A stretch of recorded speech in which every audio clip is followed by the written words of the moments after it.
It's very unfortunate, but that's the way it is. It is the system, government. It is the system, particularly in the police. Yeah, it's a brotherhood, man. It's a brotherhood. And the people who get bumped is because they have gone away from the brotherhood. The Kenyan police, they are highly efficient and they are highly competent in their work. Please give them time to sort out this matter. We cannot leave a matter like this without investigating, can we?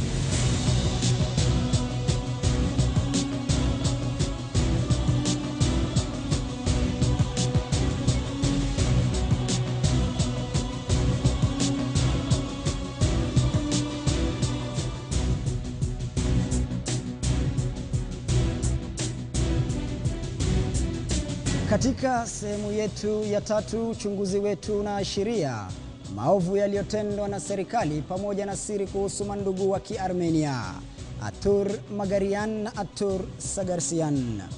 Haya ni makala ya mandugu 7, mandugu ambao serikali ilitufanya kuamini kuwa walikuwa raia wa Kiarmenia. Mandugu ambao shirika la ujasusi la taifa nchini NSIS iliwataja kama walanguzi wa dawa za kulevya na ambao walikuwa wakipokea baraka na ulinzi kutoka kwa serikali, kando na kujihusisha na uhalifu pasi na kukamatwa. Jina langu ni Mohamed Ali na haya ni makala ya Jicho Pevu, Paruwanja la Mihadarati.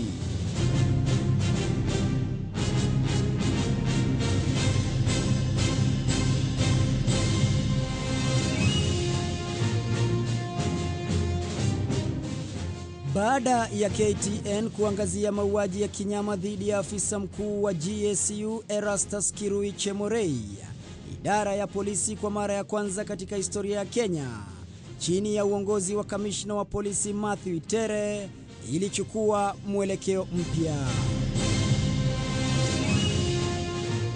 Mwelekeo wa kuwatishia na kuwashtaki waandishi wa habari wa KTN na kutaja habari hizo kuwa porojo, badala ya kuchunguza mauaji hayo ya kinyama.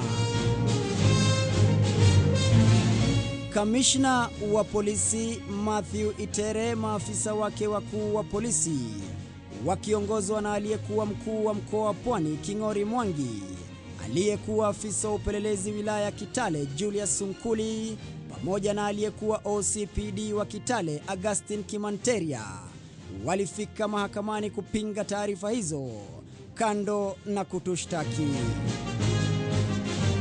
Wasilokuwa wakijua ni kwamba tarehe 17 mwezi wa 11 mwaka uliopita, mahakama kuu mjini Eldoret chini ya hakimu mkuu mkaazi AA Onginjo alitoa hukumu yake na kusema kuwa Erastus Kirui Chemorei aliuawa kinyama na maafisa wa polisi ambao walikingwa na wakubwa zao wa eneo hilo la Kitale.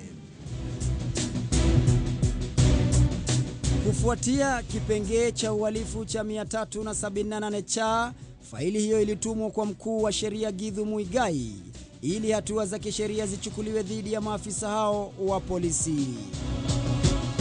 Kufikia sasa tunaarifiwa kuwa faili hiyo imo mikononi mwa kiongozi mkuu wa mashtaka Keriako Tobiko, ambaye amedinda kuzungumza nasi licha ya juhudi zetu za kutaka kumwona, huku maafisa washukiwa wakizidi kuhudumu katika afisi za serikali badala ya sheria kuchukua mkondo wake kuhusu mauaji ya Erastus Kirui Chemorei. Kamanda wao Matthew Itere, licha ya kukisiwa kufanya mikutano ya usiku na kupanga njama za kutuadhibu kupitia maafisa wake wa polisi, alijidai kutowahi kuhusika na swala hilo kupitia msemaji wa polisi Eric Kiraithe. KTN started a series of highly sensationalized story in their Jicho Pevu program titled Paruwanja ya Mihadarati, where they accused several police officers of collusion in serious crime. Stakabadhi hii inaonyesha wazi kuwa Matthew Itere alihusika katika uchunguzi wa dawa hizo haramu za cocaine akiwa nambari 5 mgongoni, na huenda anajua mengi zaidi kuhusiana na mauaji ya Erastus Kirui Chemorei. Kiongozi wa mashtaka Keriako Tobiko aliyeteuliwa mwaka wa 2005 baada ya kupigwa vita na kufutwa kazi kwa Philip Murgo, pia yeye amesalia kimya kuhusiana na uchunguzi shagala bagala wa polisi, kando na kushindwa hata kuheshimu uamuzi wa mahakama ya Eldoret. Uamuzi uliotaja mauaji ya Erastus Kirui Chemorei kama ya kinyama na ambayo ilitekelezwa na maafisa wa polisi ambao hadi wa leo wanazidi kuhudumu katika serikali. Familia za Badi Mwajirani, Juma Mwagatu, Hassan Abdullahi na Erastus Kirui Chemorei bado zinalilia haki licha ya familia ya Badi Mwajirani kulipwa shilingi milioni 4.3 baada ya runinga ya KTN kuangazia mauaji hayo. Wale watu waliua bwanangu wangali tu na wanafanya kazi na wako na promotion, na mpaka tunashindwa kwa nini hao watu sasa vile koti iliamua vizuri, na kinaacha nishangaza mbona wako tu in government wako tu.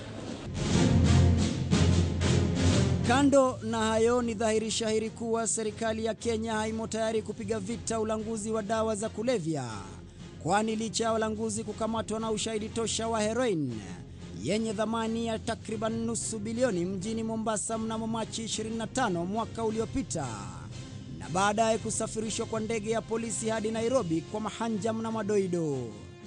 Washukiwa wawili waliokuwa miongoni mwa waliokamatwa, Hassan Ibrahim na Yusuf Hassan, mnamo Disemba 20 mwaka jana, waliachiliwa kwa dhamana ya shilingi milioni 2 kila mmoja na udhamini wa shilingi milioni 5. Kufikia sasa serikali haijawaelezea Wakenya zilipo dawa hizo wala kuelezea walipo washukiwa wengine kama vile Joash Omondi, Ali Mohamed, Abdul Basit na Khan Mohamed.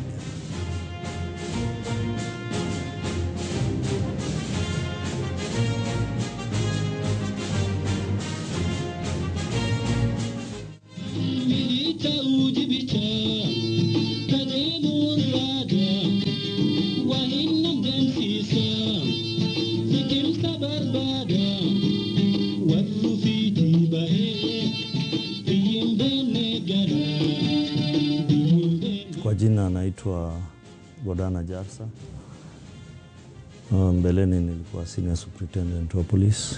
Wiki mbili baada ya kukamatwa kwa shehena za dawa za kulevya mjini Malindi na Embakasi, Nairobi, afisa mkuu wa polisi kwa jina la Jarso Godana, nambari ya usajili 216537, akiwa likizoni mjini Isiolo, alipokea simu kutoka kwa aliyekuwa afisa mkuu wa upelelezi mkoa wa Nyanza. Tarehe 29 mwezi wa Disemba, mwendo wa saa 1:10 hivi jioni, nilipokea simu kutoka kwa mkubwa wa CID wa Nyanza wakati huo, akinieleza ya kwamba ninatakana Nairobi ni report kwa director wa CID Bwana Joseph Kamau. Ilinibidi nimuulize nini imesababishwa mimi kuitwa. Akaniambia hata yeye hajui, ni ya kwamba tu amepewa amri anitafute na anipe ujumbe, na baada ya kupata ujumbe sikuwa na lingine, nilitimiza. Kupitia idhini ya mkurugenzi wa CID wakati huo Joseph Kamau, Godana alitakiwa kufika katika makao makuu ya CID mjini Nairobi kesho yake saa 2 kamili za asubuhi kwa mkutano wa dharura. Land Rover ya polisi chini ya usimamizi wa OCPD na DCIO wa Isiolo wakati huo ilikuwa tayari ikimsubiri kumpeleka hadi Nairobi. Saa 2 kamili za asubuhi, Godana aliwasili katika jumba hili ambalo kwa wakati huo lilikuwa makao makuu ya CID. Hapa alikutana na maafisa wenza, miongoni mwao Gideon Kimilu, aliyekuwa naibu kamishna wa polisi kitengo cha operesheni na ambaye sasa ni kamanda wa mafunzo wa CID hapa Nairobi. John Baraza, ambaye sasa ni naibu kamanda wa mafunzo CID, aliyekuwa OCPD wa Kisii Donesius Njagi na ambaye sasa ni naibu kamishna wa polisi. Pasi na kuelezwa lolote, wote walipewa shilingi 15,000 na aliyekuwa naibu mkurugenzi wa operesheni katika makao makuu ya polisi Peter Kavila na kutakiwa kukutana na aliyekuwa kamishna wa polisi Meja Generali Hussein Ali pamoja na mkurugenzi wa CID Joseph Kamau kesho yake. Bwana Kavila alitupeleka kwa director CID ofisini mwake.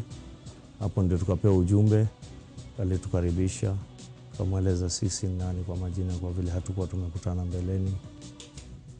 Na baada ya kutujua na kutupokea, akatueleza ujumbe wa kutuita ya kwamba jana yeye na kamishna wa polisi Bwana Meja Jenerali Hussein Ali walikuwa wameitwa katika ikulu na Rais wa Jamhuri ya Kenya Mheshimiwa Mwai Kibaki, na kwamba rais alitaka kujua kwao hii dawa ambayo ilikuwa imeshikwa Malindi ilivukaje ikaingia ndani ya nchi, na kuna watu wa kuhakikisha usalama katika bandari wakiwemo afisa wa CID, wa upelelezi, umbwa na mashini zile za kujua vifaa vyote vinaingia katika nchi.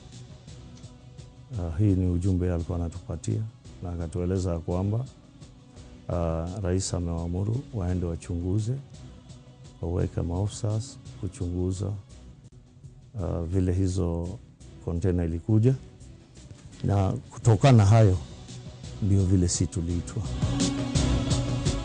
Huku hayo yakijiri, afisa mkuu wa upelelezi katika bandari ya Pwani Hassan Abdullahi alipigwa risasi kichwani na kuuawa papo hapo mbele ya mlango wa nyumba yake na watu wasiojulikana. Mjini Nairobi, inadaiwa kuwa Rais Mwai Kibaki alikuwa na hasira mno kiasi cha kuwapa Meja Jenerali Hussein Ali na Joseph Kamau siku 60 kutoa ripoti mahsusi dhidi ya tukio hilo, kando na idhini kali ya kukamatwa kwa wote waliohusika kutolewa mara moja. Siku ya pili katika makao makuu ya polisi, Joseph Kamau na Meja Jenerali Hussein Ali walikutana na John Baraza, Gideon Kimilu, Donesius Njagi na Jarso Godana. Hapa kamishna wa polisi na mkurugenzi wa CID waliwataka wao kufahamu kuwa wamechaguliwa katika misingi ya ubora wa kazi yao, na hivyo basi walitakiwa kuanza uchunguzi mara moja dhidi ya wahusika wa ulanguzi wa dawa za kulevya zilizokuwa zimenaswa mjini Malindi na Nairobi.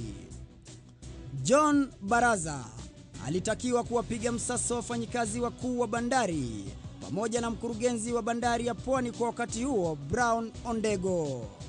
Donesius Njagi naye alitakiwa kuchunguza maafisa wa ushuru akisaidiana na Paul Birech, afisa aliyekuwa akihudumu katika idara ya benki inayoshughulikia wizi na udanganyifu wa fedha, kwa lugha ya Kimombo bank fraud, huku naye Jarso Godana akitakiwa kupeleleza mienendo ya dawa hizo haramu nje na ndani ya nchi. Gideon Kimilu naye alisalia kama kamanda wa kikosi kizima. Kabla ya kuondoka, watano hao walihakikishiwa usalama wa kutosha na kutakiwa kujua kuwa uchunguzi huo, kando na kuwa swala la taifa, ni amri ya Rais Mwai Kibaki, na hivyo basi hakuna mtu yeyote yule atakayeingilia uchunguzi wao. Wasilokuwa wakijua ni kwamba uchunguzi wenyewe utawaletea shida maishani mwao. Katika uchunguzi wake, Jarso Godana alikumbana na karatasi moja muhimu. Nambari ya usajili wa karatasi hiyo ilikuwa 2903. Karatasi iliyokuwa ikithibitisha kuingizwa kwa kontena 6 za futi 20 zilizokuwa zikibeba magunia 3,000 ya mchele kutoka Al Ras Deira, Dubai, na ambazo zilikuwa zipokelewe na kampuni ya Jamamu International kupitia ajenti wa kampuni ya Westwing K Limited.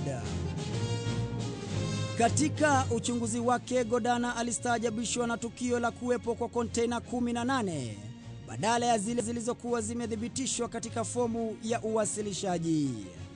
Wakitumia nambari 2903, fomu ya KRA ilionyesha kuwepo kwa kontena 18 kinyume na 6.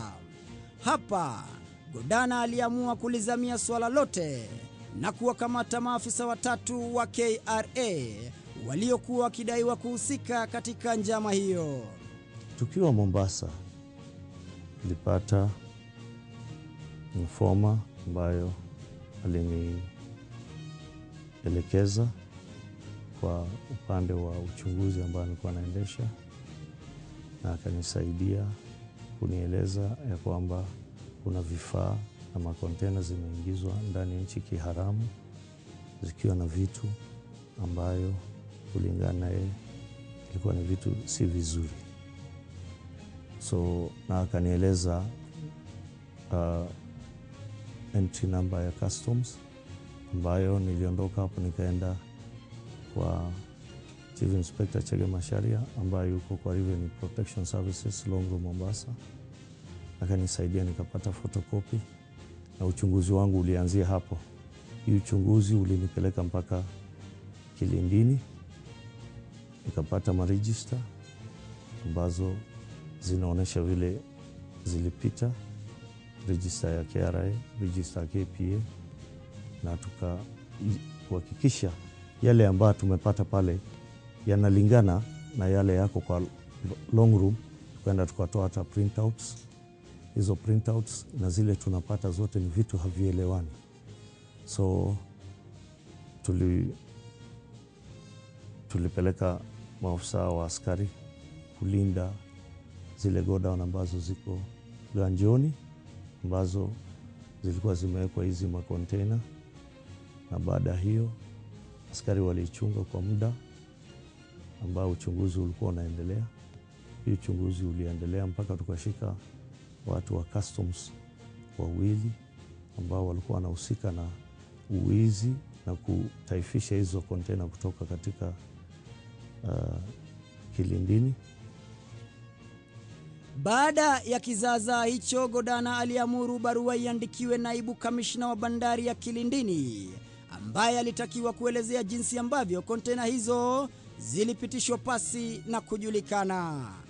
Kwa mshangao wake, alijibiwa na kuelezewa kuwa afisa aliyehusika katika zoezi hilo kwa jina la Ndirangu hangeliweza kukumbuka jinsi ambavyo kontena hizo zilipitishwa. Pasi na kujua ni yapi yaliyokuwa yakiendelea katika harakati zake za uchunguzi, Jarso Godana alipokea simu ya kutakiwa kuwaachilia maafisa hao wa KRA kwa jina la Patrick Muguro na Albert Wamimiteri.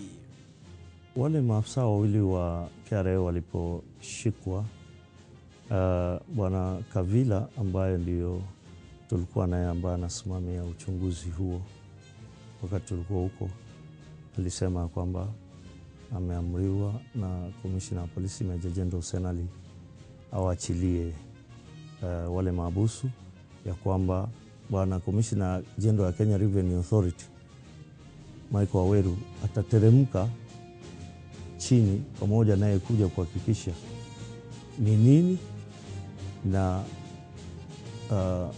hasa watu wa Kenya Bureau of Standards watakuja kuhakikisha ni nini, ndio hatua ya pili ijulikane. Huku uchunguzi ukiendelea, watu wengine watatu mashuhuri walikamatwa. Wa kwanza ni aliyekuwa mkurugenzi wa bandari ya Pwani Brown Ondego, aliyekuwa mkuu wa bandari Twalib Hamisi na aliyekuwa mhandisi wa bandari Jeremiah Akinde. Wote walisafirishwa na Land Rover 2 za polisi chini ya ulinzi mkali wa maafisa wa GSU hadi Nairobi. Upande wa pili, Brown Ondego alifunguliwa mashtaka ya kutoa zabuni, matumizi mabaya ya afisi pamoja na tukio zima lililojiri ndani ya bandari hiyo. Hatimaye Wote waliachiliwa baada ya kupatikana kutohusika na sakata hiyo. Ng'ambo ya pili, Godana na wenzake waliendelea na kazi yao hadi pale walipoelekezwa katika maeneo ya Ganjoni kwenye bohari hili lililokuwa na makasha ya bidhaa zilizoshukiwa kuwa dawa za kulevya na zilizotoweka katika bandari ya Pwani.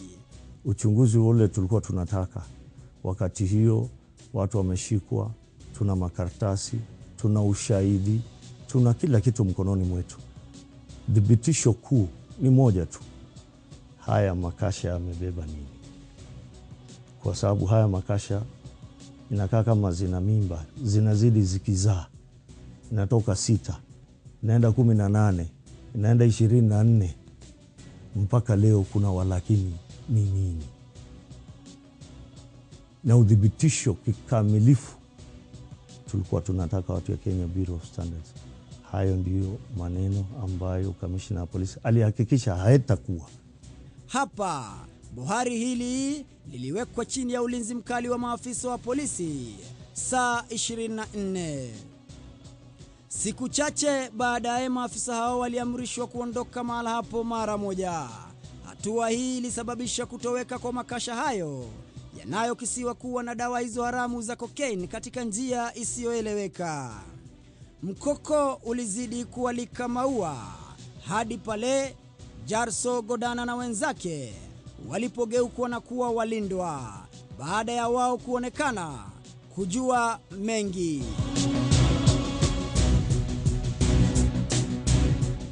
John Baraza alikuwa wa kwanza kunyolewa.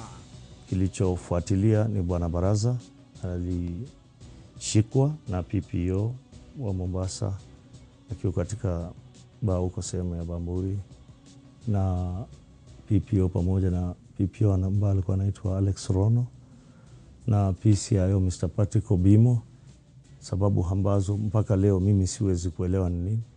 Na alikuwa ni mmoja wale tulikuwa nao katika uchunguzi huu. Bwana Kimilu aliondoka tu muda baada ya wale waliidhinisha ile container ya dawa katika hizo, waliweka sai katika hizo entry forms za zile dawa ambazo zilipatikana huko Malindi. Hawa waliposhikwa yeye akaondoka na wakaenda, na ndio alikuwa mchunguzi mkuu katika hiyo kesi. Yeye hakurudi mpaka wakati tulipomaliza shughuli zetu. So tukaletewa Bwana Paul Birecha ambaye alikuwa superintendent ya polisi na alikuwa katika idara ya banking fraud, kutusaidia kuchunguza bank account za watu ambao walikuwa wamedhaniwa kuhusika na kesi fulani fulani. So yeye hata alipokuja hakuvumilia sana. Ni mmoja wale walipatwa na kisanga kama mimi tu. Alipelekwa liifi ya lazima ya siku 60. Kisa na sababu mimi siwezi kujua. Baraza aliposhikwa, wewe ulikuwa wapi na mlikuwa na nani? Mimi nilikuwa katika room yangu. Mimi na Donasius Njagi, senior superintendent. Tulikuwa katika hoteli ile tulikuwa na moishi huko Glory Mombasa. So tulipigiwa simu na Bwana Kavila kutuuliza tuko wapi, na kutujulisha kwamba tumeanza kwa mguu mbaya, Bwana Baraza ameshikwa. Tukimuuliza sababu hatuelezi. Akakata simu kwangu akapigia Njagi, na tulikuwa pamoja tu. Bwana Njagi nayo tukaanza kushangaa. Tumeenda kuwinda, tunakuwa waindwa sasa.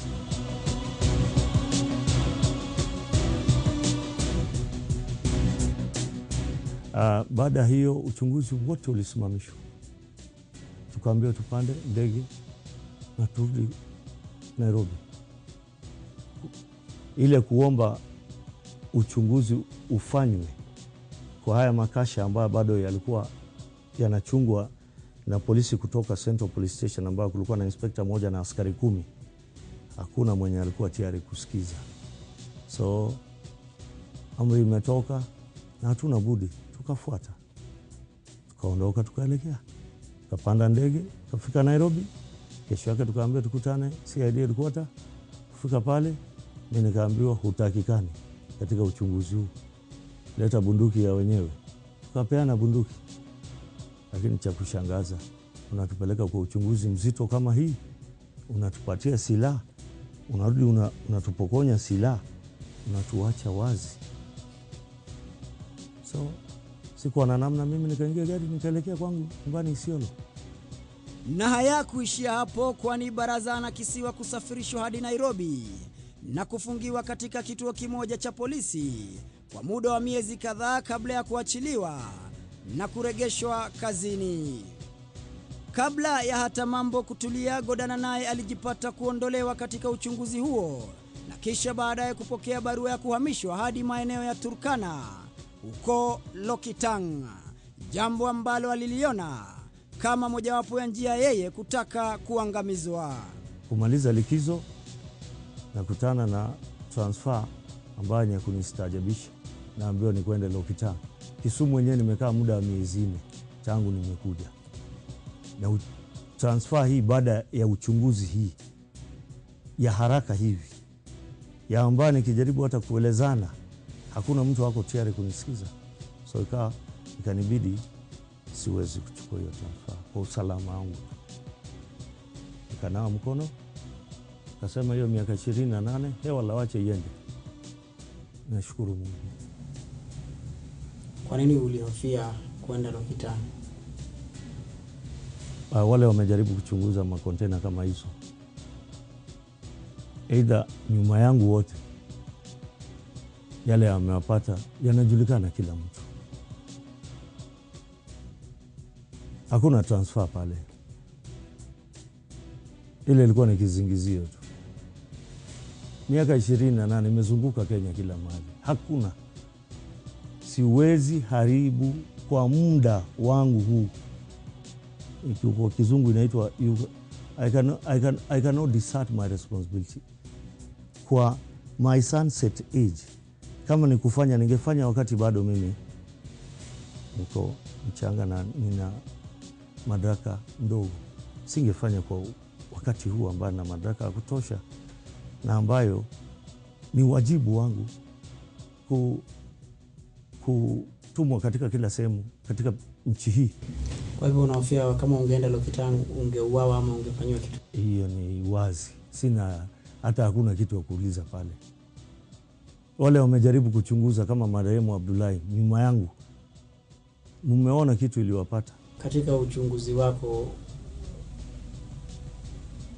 wa dawa hizo za kulevya, umewahi shuku ya kwamba kuna watu mashuhuri katika serikali ambao labda wanapinda, hawataki ukweli ujulikane? Hiyo ndawachia commissioner wa polisi na director wa CID wakati huo Bwana Kamau na Kavila. Hao wamezuia hizi uchunguzi. Hawa nitaomba mwende kwao. Hawa waeleze walikuwa wanafanya kwa niaba ya nani. Because all we are crying for is justice, nothing else. I have nothing personal. Sina maneno hata kidogo hivi kuhusu Meja Jenerali, kuhusu Joseph Kamau. Jana sisi wote tulikuwa polisi. Leo sisi wote ni raia. Lakini tungewacha mbegu nyuma mzuri. Si hile tu tumewacha leo. Ya dhuluma, ya kutaifisha, kuchukua urongo, kutumbukiza juu ya ukweli, haya tasaidia. Baada ya kipindi cha mwaka mmoja na uchunguzi butu wa polisi, idara ya polisi na mahakama iliafikiana kuchoma dawa hizo. Lakini kabla ya kufanya hivyo, wageni zaidi ya 5 waliwasili nchini. Atur Magarian, Atur Sagarsian, Atur Gevorkian, Taski Dimitri, Pak Alexander, Arman Mohamed Umar Kureshi na Andre Periluski.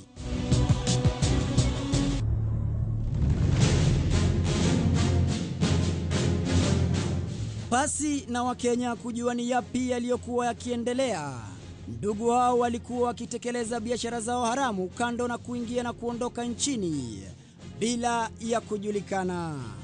Katika makazi yao, Atur Magarian na Atur Sagarsian walikuwa wakishirikiana na mtu mmoja mashuhuri, Rajendra Ratilal Sangani au kipenda Raju Sangani.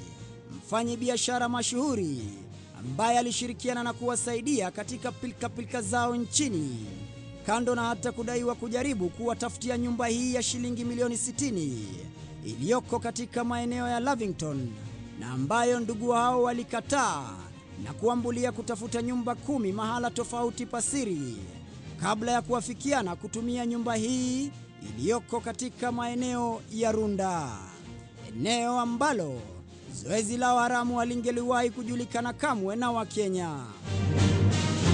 Licha ya Raju Sangani kupinga mengi kuhusiana na uhusiano wake na ndugu hao wa Kiarmenia, Jicho Pevu, kando na kumtembelea katika afisi yake iliyoko katika jumba la Twiga, sasa limebaini kuwa Raju Sangani alishirikiana na ndugu hao wa Kiarmenia kupitia mahojiano yake ya mwaka wa 2006. How did I meet our two brothers? Okay, I'll tell you something on the background. Sometimes in May last year, I had gone to India.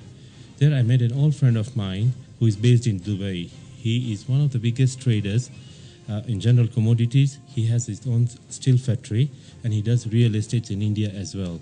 So just over a cup of tea, we were talking about it, and I told him, why doesn't he come to Kenya and invest down there? There are good opportunities, good return on the investments. And sometimes in October last year, he called me. Simu aliyoipokea Raju Sangani ilikuwa ya kuunganishwa na ndugu wawili wa Kiarmenia, Atur Magarian na Atur Sagarsian. They called me, we had a short meeting and we were discussing on few projects here and there.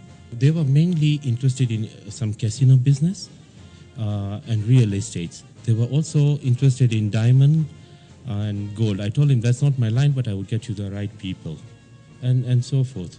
There were so many things that we were discussing on. Basically, they were just trying to see what good return they could get on their investment. I took them to International Casino to be one of them. I took them to Four Aces Casino. I took them to so many casinos just for them to know how it is. And then they could make up their mind. They looked healthy. And this friend of mine from Dubai, basically I know him. He has been dealing in Nairobi with many other people. And he's very well off to do, and they basically showed me proof of funds, that they have the funds to invest.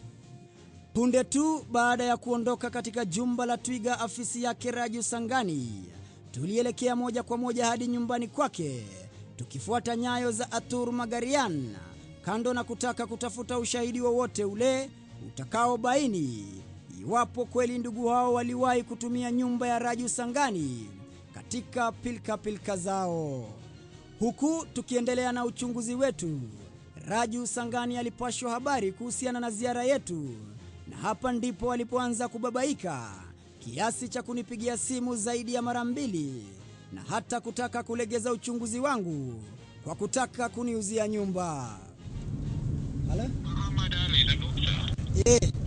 Comment on anything, my brother. I know I will not prejudice anything. Okay.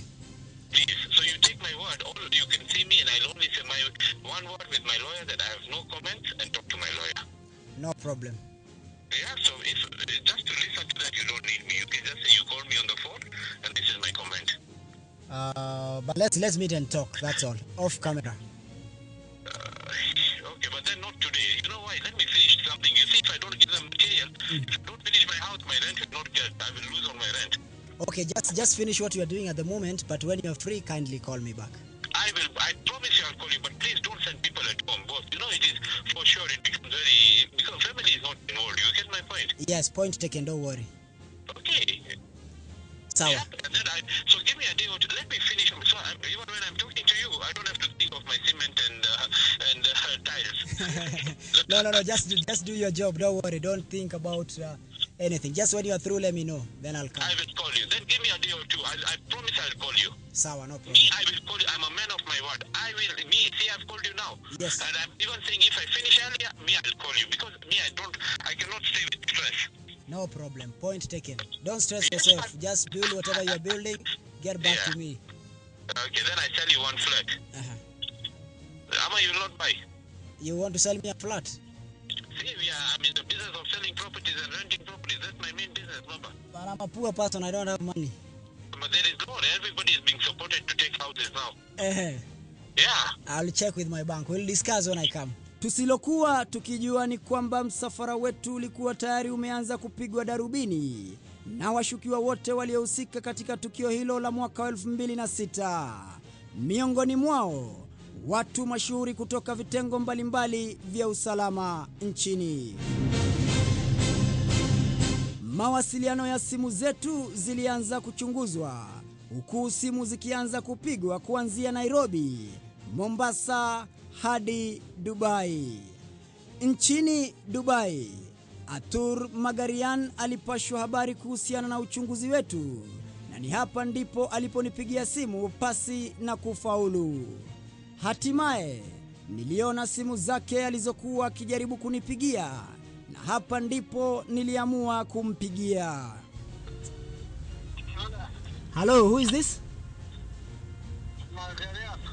Oh, Atur Magarian, how are you?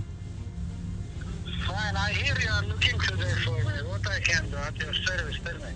I was trying to call you, but you was cutting the phone. Yeah, I could see in my missed call that you're trying to call me several times, more than 7 times.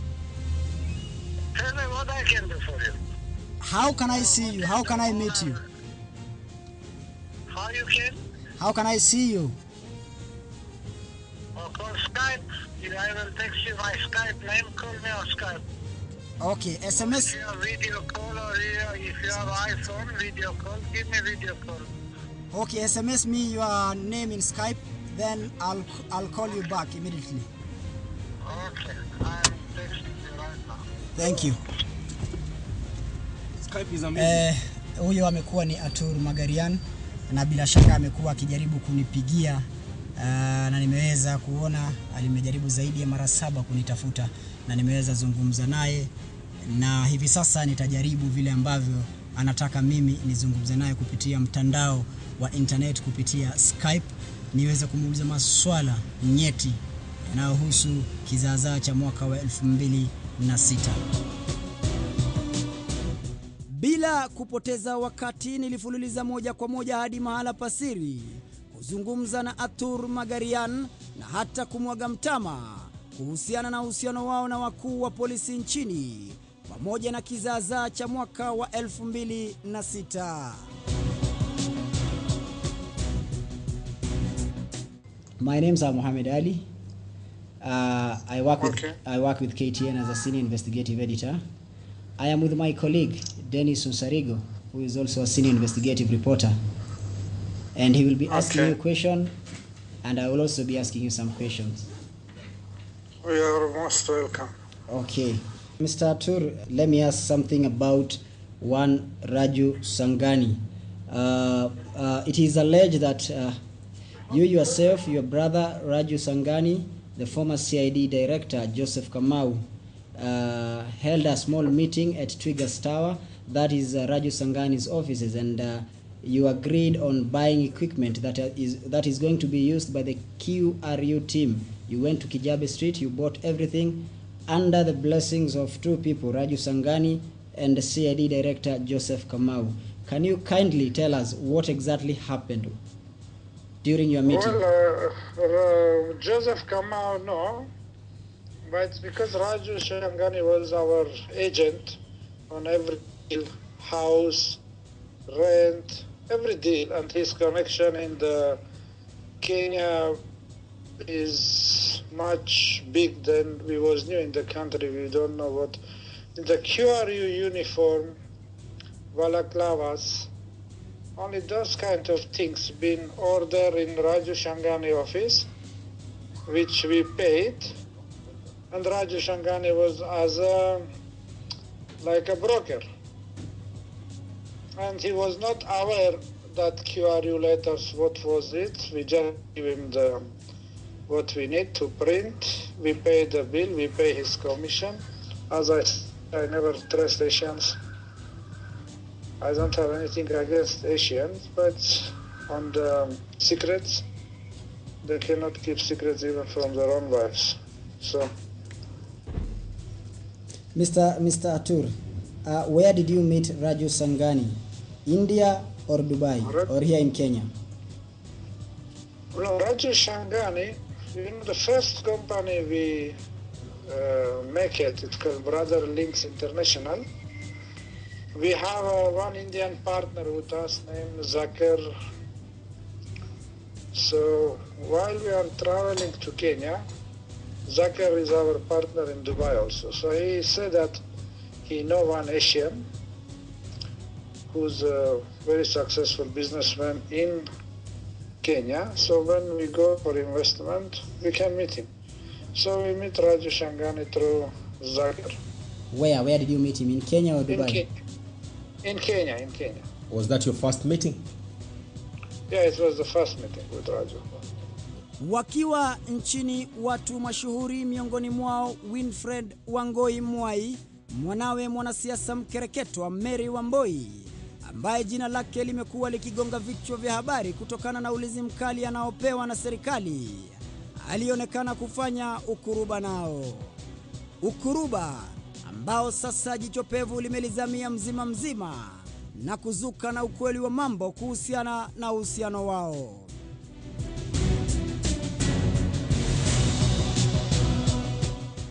Jicho pevu sasa imebaini kuwa Winfred Wangoi Mwai, Atur Magarian, Atur Sagarsian, Alois Otieno Omita, Julius Maina Mwangi na AM Masharia walikuwa wamefungua kampuni ya Kensington Holdings Limited kama wakurugenzi. Fomu ya maombi ya kufungua kampuni hiyo ilipitishwa na kitengo cha ujasusi wa taifa NSIS, kando na ndugu hao kutajwa kama raia wa Kenya na kupewa nambari ya kodi almaruf PIN number. Atur Magarian alipewa nambari ya kodi A003513349R, huku naye Atur Sagarsian akipewa nambari A003513357. Licha ya haya yote, serikali ya Kenya ilikuwa imejuzwa kuhusiana na mienendo ya mandugu hao. Polisi wa Armenia walimtaja Atur Magarian kama mzushi, ama kwa lugha ya Kimombo imposter, anayetumia pasi ya usafiri ya jamaa mwingine kwa jina la Atur Magarian, na ambayo iliripotiwa kupotea na nyingine kutolewa na serikali ya nchi hiyo. Naye Atur Sagarsian, kulingana na kitengo cha kupiga vita visa vya uhalifu nchini Armenia almaruf General Combat Against Organized Crimes, alikuwa akisakwa kwa tuhuma za kuwepa mazoezi kutoka kambi ya jeshi ya nchi hiyo na kupiga kambi nchini Dubai. Hata baada ya serikali kupewa taarifa hizi zote, walijifanya hamnazo. Atur waliendelea na biashara zao, huku wakifanikiwa kuagiza container 7, 2 zenye nambari za usajili CLHU 8544 548 na FSCU 6078 480. Ndani ya kontena hizo kulikuwemo na radio kaseti 884, lakini la kushangaza ni kwamba ripoti kamili ya yale yote yaliyokuwa ndani ya kontena hiyo haikutajwa. Kontena hizo zilisafirishwa hadi Nairobi kabla ya kupakiwa kwa magari mawili, nambari ya usajili KAG 813P na KAM 238F. Rekodi kutoka KRA inaonyesha wazi kuwa gari aina ya KAG 813P inamilikiwa na kampuni ya Insvel Transport Services, na ile ya KAM 238F inamilikiwa na kampuni ya Jiwani Impex Enterprise iliyoko Mombasa. Container zilizosalia bandarini ziliondoshwa katika njia isiyoeleweka. Katika maeneo ya viwandani ya Alpha Center, barabara ya Mombasa, raia wawili wenye asili ya Kiasia walionekana wakipakua mizigo hiyo. Tarehe 26 mwezi wa Aprili mwaka wa 2006, shirika la ujasusi la taifa NSIS ilikutana kujadili hatima ya mandugu hao na baraza la kitaifa la usalama na kutoa wito wa mandugu hao kufurushwa nchini. Waliokuwa katika mkutano huo ni aliyekuwa mkuu wa utumishi wa umma Francis Mudhaura, mkurugenzi wa NSIS Michael Gishangi, aliyekuwa kamishna wa polisi Meja Jenerali Hussein Ali, aliyekuwa mkuu wa sheria Amos Wako, pamoja na aliyekuwa katibu wa usalama wa ndani Cyrus Gituai. Ajabu ni kwamba hakuna chochote kilichoafikiwa.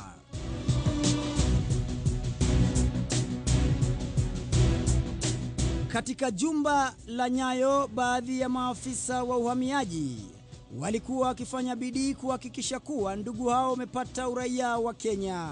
I swear to the Almighty God. James Gitonga, afisa wa uhamiaji shahidi nambari 6, alipasua mbarika na kusema kuwa pasipoti 3 nambari za usajili A103194, A1031195, A1031196 zilizokuwa ofisini mwake ziliibiwa.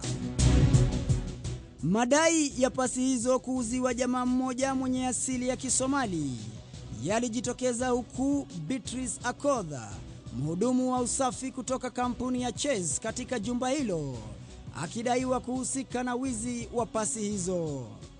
Once I realized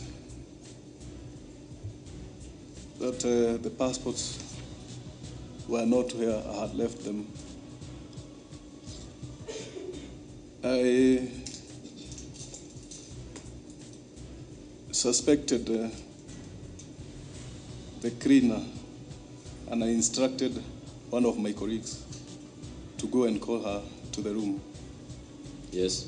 She came to the room and I asked her whether she had removed anything from my desk. Yes. She replied in the negative that she had not. I allowed her to go, but called her and asked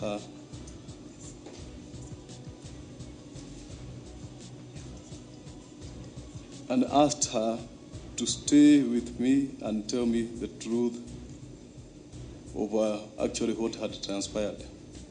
This is the time she confessed to me that she had taken the 3 passports and had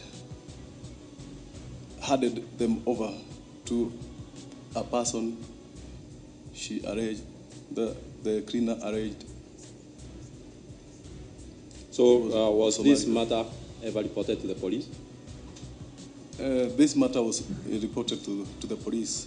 Yes, the matter was reported to the police. The same day. Pasi ambazo baadaye zilipewa ndugu hao wawili wa Kiarmenia. Atur Sakarsian alipewa pasi nambari A103195, Artak Sakarsian akapewa nambari A103194, lakini majina waliotumia yalikuwa ya Artur Magarian na Atur Sagarsian. Machi tarehe 2 mwaka wa 2007, serikali ilifutilia mbali kesi hiyo na kusema kuwa hakukuwa na ushahidi wa kutosha. Huku hayo yakijiri, tarehe 4 Juni mwaka wa 2006, visa vya kihalifu vilianza kuripotiwa na baadhi ya Wakenya kuhusiana na ndugu hao waliodaiwa kuwaibia Wakenya magari kando na kuwapiga. Ajabu ni kwamba polisi walijifanya hamnazo. Kwa wakati huu wote, aliyekuwa kamishna wa polisi Meja Jenerali Hussein Ali alishindwa kuvumilia mienendo ya ndugu hao, na hapo ndipo alipotoa amri ya wao kukamatwa mara moja. Cha kushangaza ni kwamba polisi waliotumwa walifokewa kabla ya kupigiwa simu na afisa mwingine mkuu na kutakiwa kuondoka mahala hapo mara moja.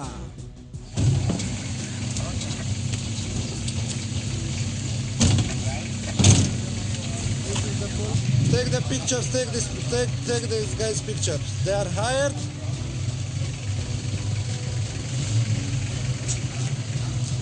Take the picture, take this guy picture. He hired to come and take me. Bariyako, take this guy picture. They hire him to come and arrest me. Why you come here? Do you have any warrant? Where is your warrant? Who pay you to come here? Control Zabaruda. Ask them the warrant. Ask them how much they pay to come here. Ask them if they have a warrant to come and destroy. 5 outside Zaba. Roger, come to the exact place. Outside. He's outside Zaba. Tabia yao na matamshi yao yalizidi kuwakera wa Kenya kila wakifungua vinywa vyao. No, what is the population in Kenya? 30. You have in Kenya 30 million presidents sleeping and 30 million presidents waking up. You know, you are all in politics. I don't know what is wrong with you guys. Uhusiano wa Meja Jenerali Hussein Ali na aliyekuwa mkurugenzi wa CID Joseph Kamau ulianza kuwa mbaya zaidi, kiasi cha kila mmoja kuanza kutaka kuonyesha ubabe wake. Jina la ndugu hao lilizidi kugonga vichwa vya habari hadi tarehe 2 mwaka wa 2006 pale shirika la utangazaji la Standard Group lilipovamiwa na kikosi cha polisi QRU almaruf Quick Response Unit. Machi tarehe 3 aliyekuwa waziri wa usalama wa ndani marehemu John Mishuki alipoulizwa kuhusiana na uvamizi huo alifoka vikali. We know it is serious. Yes. And I'm telling you, when you rattle a snake, you must be prepared to be bitten. Is it a desperate step for the government? Siku ya pili mbunge wa Lang'ata Raila Odinga alipasua mbarika na kutaka Wakenya kujua kuwa mamluki wamo nchini. Doesn't it strike you as very strange when a raid takes place like the one that took place in the I&M building and the Standard Printing Press in Likoni? A minister in charge of security comes up and owns and says that a snake was rattled and therefore the snake bit back. It now transpired that those who were involved in the raid were actually not regular police officers, actually mercenaries or foreigners. Why would the government be using these gentlemen to do what was, according to them, perfectly legitimate police duty? There's a lot of allegations, there's a lot of counter allegations. And that's what I'm saying. I don't know where you got information from that they were with the CID prior to the attack. I don't know. Who saw them? Is there any evidence that they were with the CID? Huku hayo yakijiri tarehe 5 ya mwezi huo, Meja Jenerali Hussein Ali alidaiwa kuwasili kutoka Ushelisheli kando na kutojua yaliyokuwa yakitendeka, jambo ambalo linapingwa vikali na baadhi ya maafisa wa polisi wanaodai kuwa Ali alikuwa nchini fauka ya kuwa na ufahamu wa yale yote yaliyokuwa yakijiri. I'm not aware about any other raid on Friday or any other day, so I cannot comment on that at all. Kwa mara ya kwanza jicho pevu la KTN lilizamia swala hili lote na kuibuka na msururu wa tukio nzima pamoja na njama iliyokuwa ikitekelezwa na serikali dhidi ya shirika la Standard Group.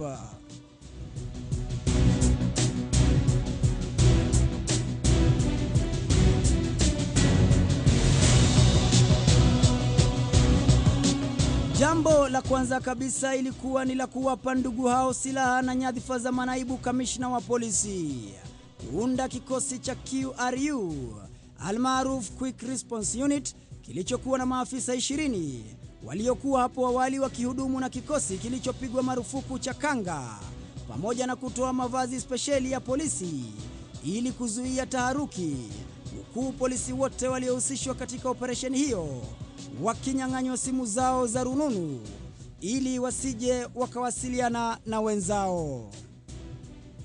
Atur Magarian Atur Sagarsian pamoja na mwanadada mmoja kwa jina la Shifana Alarakia wakapigwa picha na kupewa kadi spesheli za polisi zinazodaiwa kutekelezwa katika jumba la Twiga, afisi ya Raju Sangani, orofa ya 5, na afisa mmoja wa polisi kwa jina la George ambaye kwa hivi sasa anafanya kazi katika makao makuu ya CID.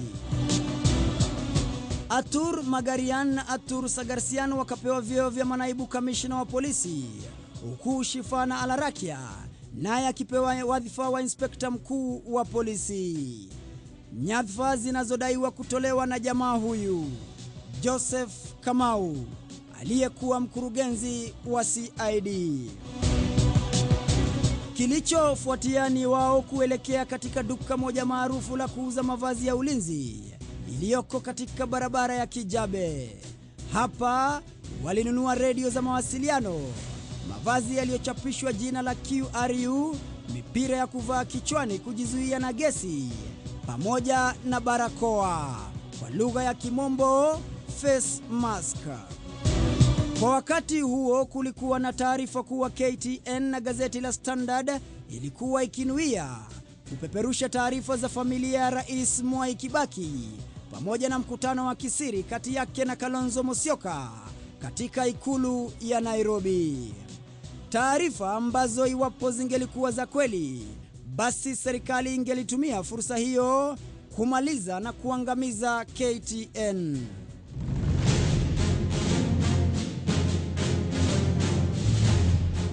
Kati ya mwendo wa saa 5 na 6 za usiku hivi, afisi za KTN zilizoko katika jumba la I&M ilivamiwa, huku tarakilishi na mitambo muhimu ikiibiwa na mamluki hao kabla ya kuelekea katika maeneo ya viwandani na kuchoma magazeti ya Standard toleo ya siku hiyo. Gari moja ndogo la Standard Group ilipakiwa mizigo yote na kupelekwa katika jumba la KICC, afisi yake Alfred Mutua. Aliyeshuhudia haya yote ni Richard Nerima, aliyekuwa afisa wa polisi, nambari ya usajili 53135, na ambaye kwa wakati huo alikuwa dereva wa Raju Sangani. In 2005, I came to Nairobi. I got a job with the Raju. Nikawa kama driver yake. 2005, I think ilikuwa September. Nikakaa naye that 2005 December, somewhere around there. Nikiwa naye akaniambia kuna wazungu wanakuja, and you being an ex-police officer, ningependa uwe driver yao. Nikamwambia it's okay. So wakati walikuja, evening party yao ilifanywa Parklands. Hii nini Laiko, ilikuwa inaitwa Grand Regency. Ikakuwa sasa ni kama residential houses zao. Wakachukua that via presidential longi, wakaweka hata CCTV cameras. Kutoka hapo ndipo sasa tulienda kuona Kalonzo, kwa sababu walikuwa wanataka wa expand hii nini zao. Sijui walikuwa wanasema wako na biashara, na Kalonzo being a former foreign affairs minister, hata introduce kwa watu outside Kenya. Hata alipiga picha na hawa. Tukakutana na yeye, wakamaliza mkutano. Mimi sikuenda ndani. Wakamaliza mkutano, tukatoka hapo tukaenda. Mimi nikaendelea kuendesha tu. So kutoka hapo ndio watu wengi walijoin in. Nikaanza kuona sasa wanabadilishwa magari. Hizi magari wanapewa ni za from State House. Ile vitu walikuwa wanafanya mimi sikufurahia. Nikaambia Raju, no, this is my country. I love my country. But what we are doing is just against the law of this land. Nana alikuja ofisini? Director wa CID, George, kutoka Sense of Crime. CID, Sense of Crime. Na Raju was there. Now the brothers wawili walikuwa hapo, na the two bodyguards from Tanzania. Hapo ya kuchukua hizi picha ilikuwa inatakana wakienda pale kuonekana hii raid kwa Standard imefanywa na polisi. That was the plan. So after the raid, the computers, they didn't go anywhere. They came to KICC. Mutua is away. Alfred Mutua. Mutua ndiye alireceive hiyo vitu. Hizi bunduki zilitoka wapi? Nani aliwaletea na zilikuwa bunduki ngapi? Hizi ni mingi. Bunduki zilikuwa mingi. And Raju knows about it. Kamau anajua. Kwa sababu Kamau alikuwa anakuja huko. Hizo namba ya gari alikuwa anakuja nayo Passat. So Kamau was a frequent visitor at Runda. kuservice bunduki na kufanya nini. Even these bulletproof jackets hiyo ndio aliwaletea. Hiyo gari haikuwa inatoka jioni bila bunduki. Bunduki ingine kuna siku ile walifanya visanga, so wakaambiwa sasa manene kalipuka. Kesho yake walienda siku ile ulisikia they have arrived from Dubai. Hauko wametoka Dubai. Walienda wakaagizwa VIP longi wakajifanya sasa ndio wanakuja. You see? So that day walitumia Subaru. Mimi nikaambiwa naenda nichukue hiyo Mercedes GK. Nilete nilikuwa nimeambiwa nilete kwa Raju. Na hiyo GK namba mimi ndio nilifix Spring Valley petrol station. Watu wengi wameumia. Even these along Muthaiga Road. Watu wengi walinyang'anywa magari. Gari nyingine sahi sijui kama imetolewa Gigiri police station. The same number hiyo iko kwa hiyo gari. Sijui kama walitoa, lakini I believe it is there. Hii barabara wamenyang'anya watu magari. Hata ukiobstruct tu hawa wanakunyang'anya. Runda kulikuwa kumejaa magari, hakuna mahali pa kupaka magari. Unajua companies zilikuwa zinaenda zinahit ukuta, zinarudi. Because these guys were above everything. Commissioner wakati huo Major General Hussein Ali, was he aware about that? He was aware. Vizuri sana. Kama director wa CID anajua, NSIS anajua, commissioner atakosa kujua namna. And it is a daily report. Wakati tulitoka hapa tukienda Carnival kupeleka Beli for dinner. I was surprised ukifika hapa Nyayo Stadium kuna road block. Wanaweka hizo sireni inafunguliwa. Why? Wakati walikuja wakajuana na hao watu wa State House. Now I was relieved of my duties. I went back to Raju. So wakapewa driver, huyu na yeye anasema Gideon. Nilikuwa driver yao na huyo bodyguard Kinyo. So walipewa driver ya serikali na magari za serikali. Mimi nikarudi kwa Raju. So movements mingi kwa sababu walikuwa wanataka kufanya vitu nyingi, wakaona labda I'll expose them. Nikawekwa kando. But hao watu you know they were two, lakini walikuwa wamefika nani? Je, ni kweli Alfred Mutua alihusika? Kutafuta ukweli wa mambo kuhusiana na swala hili lote, niliwasiliana na Atur Magarian. Mr. Atur, were you part of the KTN raid? Who organized the entire thing? Were you part of the KTN raid? I was leading the raid. You were leading the raid? I was leading the raid. Exactly. Tell me something about the raid. Who planned? Where were you? How did you plan? Planning was the raid supposed to be done by Joseph Kamau, but then he asked help because QRU was not to participate on this kind of things, but Joseph asked help. So we agreed that QRU would participate in the raid. So me, Joseph, Francis, and what was the other guy name? 1 minute, let me recall the names now. The short guy who was after Mombasa, I think, Reche. Nyaga Reche. Inoti, Joseph Kamau, Francis, and Reche. We went, we do the first look, then we plan in my house, around the house. Then we call the boys for the briefing. We collect the mobiles from the boys. We distribute the weapons for only self-defense. And we execute the plan. Why did you raid KTN? Well, it was information we received that after that article of the Kibaki and Kolonzo secret meetings, so it was information that KTN is having articles on the computers ready to publish. We have taken computers to this KICC conference hall where the Alfred Mutua. No foreigners participated in the so-called raid in the Standard. I think that has been put very clearly. And, you have to question, why would the Kenyans use, if we have to go into the Standard, why would we need foreigners to do that? It's not like a high-level operation to flush out, people that we cannot or something like that.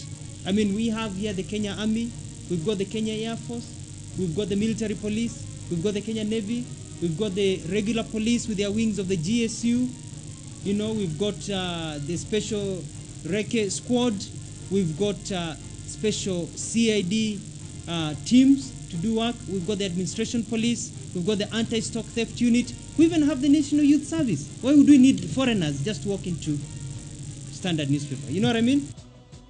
Baada ya haya yote, Alfred Mutua anadaiwa kukosa taarifa hizo za familia ya Kibaki. Na hapa ndipo njama ya mwisho iliandaliwa. Njama ya kuweka taarifa bandia ndani ya tarakilishi walizochukua za KTN. Duru zinatuarifu kuwa kina Atur waliambulia kumlazimisha jamaa mmoja ambaye tumebana jina lake kwa usalama wake, msomi na mhandisi wa kompyuta, anayekisiwa kulazimishwa kwa mtutu wa bunduki kuweka taarifa hizo za porojo katika tarakilishi za Standard Group, jambo ambalo halingeliwezekana. Duru zaidi zinatuarifu kuwa majina ya watu mashuhuri katika serikali walichangia pakubwa katika operesheni hiyo.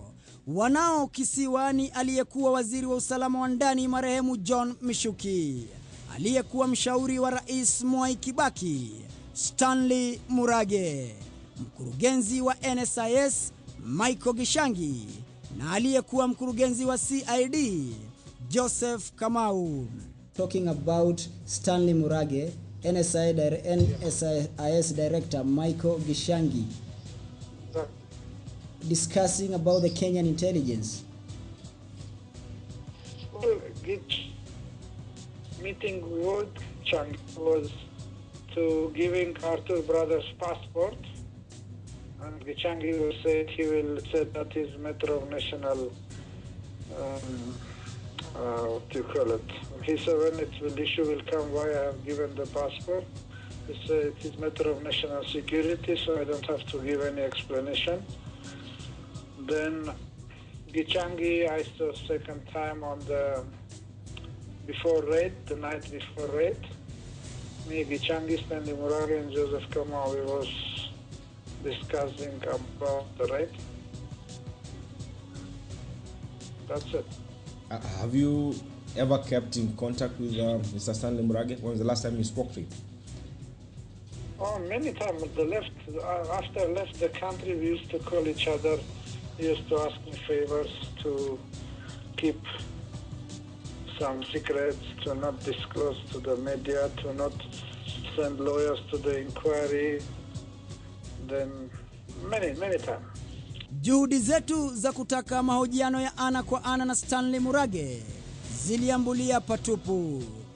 Hata hivyo, katika mazungumzo yake ya hapo awali na mwenzangu Dennis Onsarigo, Stanley Murage alionekana kupima matamshi yake. My name is Dennis Onsarigo. Onsarigo. I've seen some of your stories on KTN. Yes. And I like your investigations. Yes. Yes. Now, so what can I help you with? Now, apparently, one of my investigations is touches on you as a person. Mm-hmm. It is in regard to the infamous Armenian or the infamous Atur brothers. Yes. Yes, and I had a few questions to ask you. What was your role in the entire thing? Did you offer them protection? Did you oversee their stay here? Did you facilitate their movement? Such questions. You're on record as having said the president was not aware. You're telling me the official position was from the late minister. I think that I'm not able to comment on that, Dennis. Yes. Yeah. Have you been in contact with the Atur brothers since they left the country, Mr. Murage? I've not. I've never been. Did they call you immediately after they landed in Dubai, asking you to facilitate how they'll get their passport that was left behind, Mr. Murage? No, not to my knowledge, to be honest, no. Did you provide them 2 or 4 presidential escort unit officers to guard them? Of course not. I am not able to. Yeah. But you had an office in State House, and we have spoken to so many other people say you provided them with security, you facilitated. Dennis, that is the false views that people have. Yes. And when you do an investigation, you should do investigation on the basis of, believable witnesses, isn't it? Yeah. Yes. And witnesses of fact. Yes. Yeah. Yes. Not witnesses of opinion. If you follow the route that I'm suggesting to you, yeah. Now, the route you're suggesting to me was one held by a minister who has long died, and again, you are saying his position is the official position, but you appeared before the Committee on Administration and Justice, and you said the president was not aware. I mean, these are 2 contradicting statements from... That was my knowledge. That was my view. Yeah? Mm-hmm. That was my view. Mm. I mean, your view meaning that was government speaking? No, that was my view. I was there as an individual. No, Mr. Murage, you were there as special advisor to the President of the Republic of Kenya, Honorable Mwai Kibaki. Yeah, and I gave a view. Yes? Your view should be taken as a view, or your view should be taken as a fact? My view should be taken as a view. What you're looking for is something impossible to get. Licha ya taarifa hizo, ikulu ya rais ilijitenga na madai hayo na kupinga uhusiano na ndugu hao wa Kiarmenia. I therefore take great exception to a story appearing in today's edition of the Sunday Nation, insinuating that there are links between my family and 2 foreigners who were recently deported from the country. Baada ya mambo kutibuka na siri yao kutambulika, ngoma ya mwisho ilipangwa. Ngoma ya kuwakanganya wa Kenya ilipangwa na waandishi wa habari bandia katika uwanja wa kimataifa wa ndege wa Jomo Kenyatta, kuonyesha kuwasili rasmi kwa mandugu hao kwa lengo la kuondoa shauku na kutowahusisha wao na uvamizi wa Standard Group, na badala yake kuwataja kama wawekezaji na wala sio mamluki. But let me give you some other information that we have about these characters. About that stage manager act of yesterday morning. First, I asked you to go and verify who invited the press to the airport. If you have not done so, one of them is somebody who's working for an activist from Odaya. Okay? Now, yesterday in the morning, these 2 gentlemen were driven in 2 GK vehicles with 2 outriders. In other words, they were escorted to the airport like head of state. They entered the airport through the first gate before Terminal 1. That's how they entered the airport inside. Now, the statement that was read to the press there was prepared in Madam Naomi Sidi's office, in her presence. That's where Mr. Ngatia prepared it and it was typed. It was Madam Naomi Sidi, the Deputy Director of the Kenya Airport Authority, who arranged for the use of the VIP lounge yesterday. And all this time, of course, the operations were being coordinated by the PA of the NAC activists. From the airport, again, they were driven and escorted by outriders into town. They never went anywhere. Ajabu ni kwamba hawakuwa wawili, na idhini ya kuwasaidia ilitolewa na mwanadada huyu. Winfred Mwai, mwana wa mwanasiasa mkereketwa Mary Wamboi, na ambaye alimpigia simu jamaa huyu kwa jina la Paul Latoya, afisa katika uwanja wa JKIA, na kumtaka afahamu kuwa alikuwa akitarajia wageni wake mashuhuri kutoka Dubai, na hivyo basi awapatie makaribisho ya watu mashuhuri. Winnie Mwai kept on calling you. How many times did she in fact call you, if you recall? More than 2 times, several times, my lord, I can say. No, every time you kept on reading your statement, she again called me, she again called me. If it was only 2 times, why the use of she again called me, she again called me? Please answer the question. Come again, my lord. How many times did she in fact call you? Several times, my lord. Approximately how many times?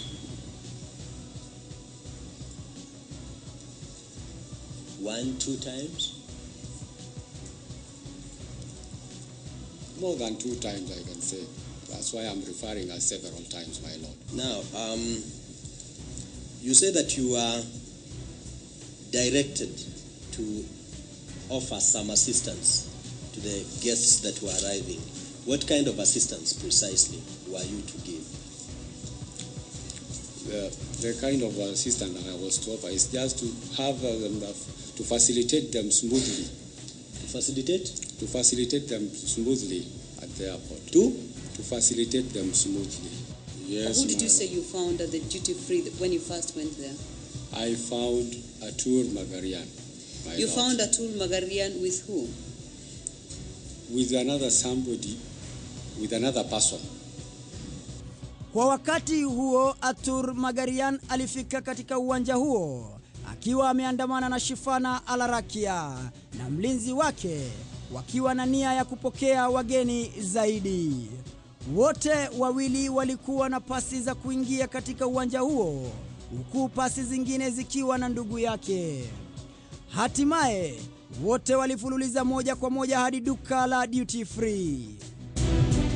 Pasi zilizotumiwa ni za Arman Sakarsian, nambari ya usajili AS0194, Atur Magarian, Shifana Alarakia na Julius T. Lucas.